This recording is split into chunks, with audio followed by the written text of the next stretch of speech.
mga batang hindi natutulog ng maaga. Kukunin ko, kagaya nitong batang hawak ko. Ito yung batang hindi natutulog ng maaga. Batang cellphone ng cellphone.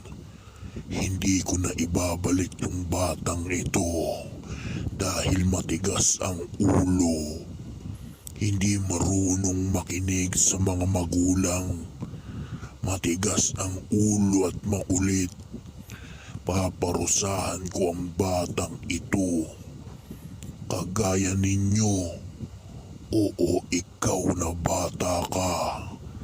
Kung hindi ka matutulog ng maaga, isusunod kita. Kukunin kita, bata.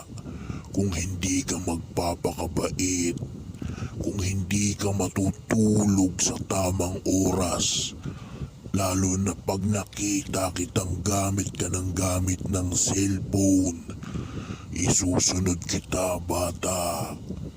Dudukutin kita sa bahay ninyo at dadalhin kita sa mundo ko.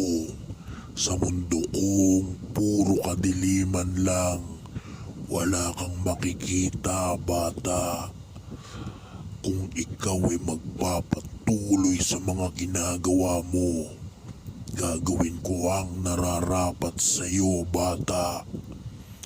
Kung hindi ka matutulog sa tamang oras, kung hindi ka kakain ng maayos, dudukutin kita.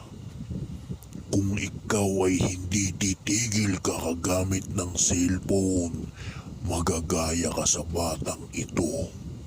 Kahit kailan, hindi niya na makikita ang mga magulang niya dahil hindi ko na siya ibabalik. Kaya ikaw, bata, makinig ka. Ikaw ang isusunod ko. Babalikan kita, bata.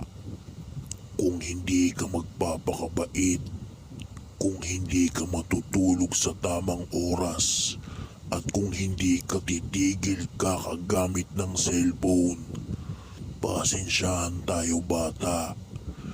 Kukunin kita para parusahan habang buhay. At habang buhay ka na rin hindi makikita ng mga magulang mo. Tandaan mo yan.